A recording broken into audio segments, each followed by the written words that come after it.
Myslíš si, pokud by tady byl Radek díl, takže by z toho něco vzniklo?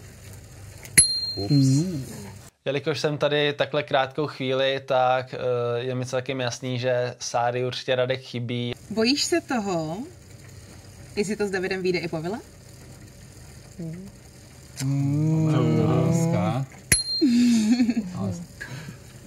Teraz Davida... Chodáčku, máš smůlu? Mě třeba Natália potkala jako Davida v Praze, prostě tady by se o mě neopřela ani kolo. Jsi zatím s Davem šťastná? Double tap. Myslíš si, že někdo něco ve vile hraje za hru a nemyslí to s někým upřímně? A co já? Je to fajn, že se vždycky o sobě něco víc dozvíme a třeba se i pobavíme. Chtěl bys se nastěhovat k Natálii? Je hrozně brzo o stěhování mluvit, takhle to uzavřu. Máš něco, co by ti na Natálce vadilo?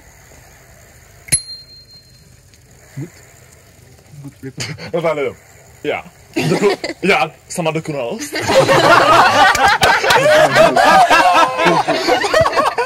Vadí mi, že ráno se se mnou nechce povídat, když stane. To mi vadí. Měl jsi někdy 3 holky v jeden den?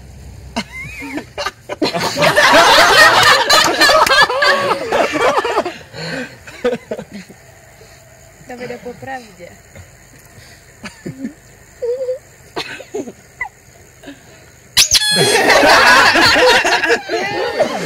Davido, odpověď na moji otázku nebyla upřímná.